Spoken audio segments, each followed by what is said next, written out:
Hello friends, welcome to குட்டி sweet kitchen. இன்றைக்கி நம்ம கிராமத்து ஸ்டைலில் விரால் மீன் குழம்பு எப்படி வைக்கலான்றதை பார்க்கலாம்.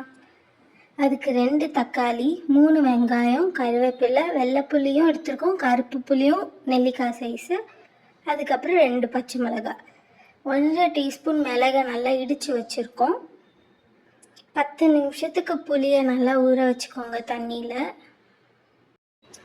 இப்போ நாங்கள் 1 கிலோ இறால் மீனை மஞ்சத்தூள் உப்பெல்லாம் போட்டு நல்லா கழுவி காஷ்மீரி மிளகாய்த்தூள் போட்டு வச்சுருக்கோம். தனியாக நம்ம இப்போ 2 தக்காளி 2 வெங்காயம் எடுத்துக்கிறோம். அப்போ இன்க்ரீடியன்ஸில் சொன்னது அது வதக்கிக்கலாம். இது தனி 2 வெங்காயம் தக்காளியை பேஸ்ட் மாதிரி அரைச்சிக்கணும். ஸோ இப்போ இதை அரைச்சிக்கலாம். அரைச்சிட்ட பிறகு இந்த மாதிரி கொஞ்சம் குறைன்னு அரைச்சிக்கோங்க.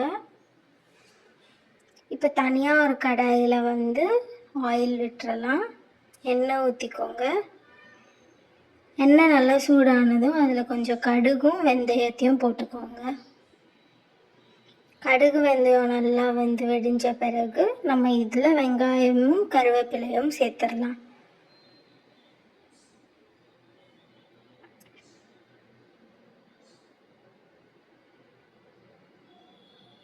வெங்காயம் சேர்த்தாச்சு. இப்போ கருவேப்பிலையும் நல்லா வாஷ் பண்ணி சேர்த்துக்கலாம். நல்லா வதக்கிக்கோங்க.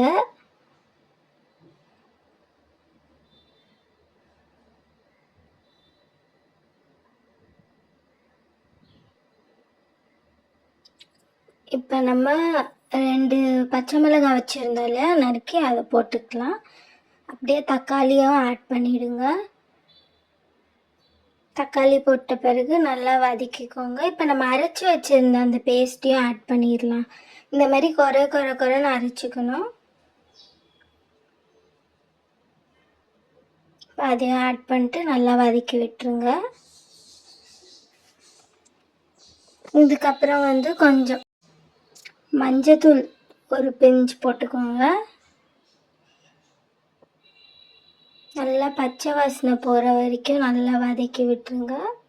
இப்போ கொஞ்சம் நேரத்துக்கு கழித்து பாருங்கள், நல்லா கொஞ்சம் குக் ஆயிடுச்சு. இப்போ 2 டீஸ்பூன் மிளகாய்த்தூள் போட்டுக்கோங்க.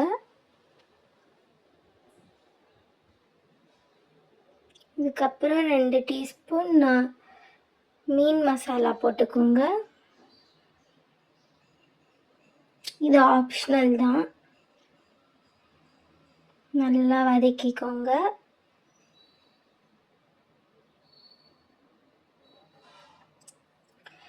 கொஞ்ச நேரம் ஒரு 5 மினிட்ஸ் அப்படியே விட்டுருங்க. இதுக்கு முன்னாடி 5 மினிட்ஸ் விடுறதுக்கு முன்னாடி நம்ம அரைச்சி வச்சிருந்த அந்த பெப்பர் தூளையும் போட்டுருங்க. நல்லா மிக்ஸ் பண்ணிவிட்டு ஒரு 5 மினிட்ஸ் அது அப்படியே குக் ஆகட்டும்.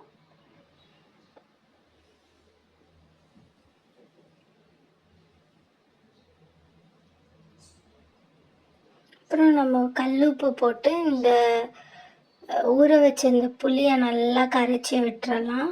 இந்த மாதிரி எண்ணெய் மேலே வந்த பிறகு நீங்கள் இந்த புளியை கரைச்சி ஊற்றிடுங்க. இன்னொரு வாட்டி கூட வாஷ் பண்ணி கரைச்சி ஊற்றிக்கோங்க புளி தண்ணியை. கொஞ்சம் நாங்கள் புது புளியும் கருப்பு புளியும் எடுத்திருக்கோம். 2த்தையும் ஊற வச்சு நாங்கள் இது பண்ணுறதுனால கொஞ்சம் டார்க்காக தெரியும் குழம்பு. மீன் குழம்புக்கு எப்பயுமே கருப்பு புளி யூஸ் பண்ணால் இன்னும் சூப்பராக இருக்கும். உங்களுக்கு தேவை இருந்தால் இன்னும் கொஞ்சம் மிளகாய்த்தூள் கூட போட்டுக்கோங்க.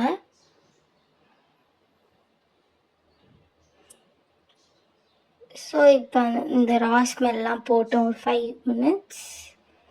அப்புறம் பார்த்திங்களா, ஆயிலெலாம் நல்லா மேலே வந்திருக்கு பாருங்கள். இந்த ஸ்டேஜில் இப்போ நம்ம மீனை ஆட் பண்ணிடலாம்.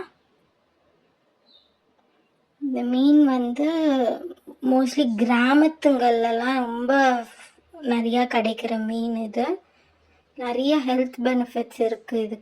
இதில் நிறைய nutrients, vitamins, omega 3 fatty acid இருக்குது, ஹார்ட்டுக்கு நல்லது. இதுக்கப்புறம் விட்டமின் இ இருக்குது இதில். அதனால் ஸ்கின்க்கு, ஹேர்க்கு ரொம்ப நிறையா ஹெல்த் பெனிஃபிட்ஸ் இருக்குது. கொலஸ்ட்ரால் லெவல்ஸ் எல்லாம் நார்மலாக மெயின்டைன் பண்ணும். ஸோ இந்த மாதிரி கொஞ்சம் தனித்தனியாக மீனெல்லாம் போட்டுட்டு கொஞ்சம் திருப்பி விட்டுட்டு அந்த மீனெல்லாம் லைட்டாக திருப்பி விட்டுக்கோங்க. அதுக்கப்புறம் ஒரு 10 மினிட்ஸ் நல்லா குக் ஆகட்டும். மூடி போட்டு மூடி விட்டுருங்க 10 நிமிஷத்துக்கு.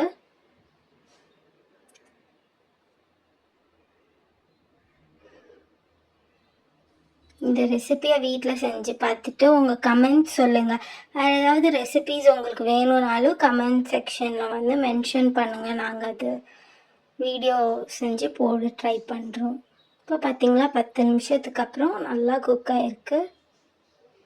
பார்க்கவே கலர்ஃபுல்லாக இருக்குது பாருங்கள். மீனெல்லாம் இப்படி குக் ஆகிருக்கு. நல்லா கமன்னு வாசனை வருதுங்க. இதை நல்லா ரைஸில் போட்டு சாப்பிட்டா செம்மையாக இருக்கும். இந்த மீன் வந்து வஞ்சர மீன் மாதிரியே தான், முள்ளே இருக்காது. செம்ம டேஸ்ட்டாக இருக்கும் இந்த மீனில் குழம்பு வச்சிங்கன்னா. இப்போ ஸ்டவ் ஆஃப் பண்ணிடுங்க. பாருங்கள், சூப்பரான கிராமத்து ஸ்டைலில் விரால் மீன் குழம்பு தயார். நீங்களும் இதை வீட்டில் செஞ்சு பார்த்துட்டு உங்கள் ரிவ்யூஸை சொல்லுங்கள். தேங்க்யூ. Share and subscribe.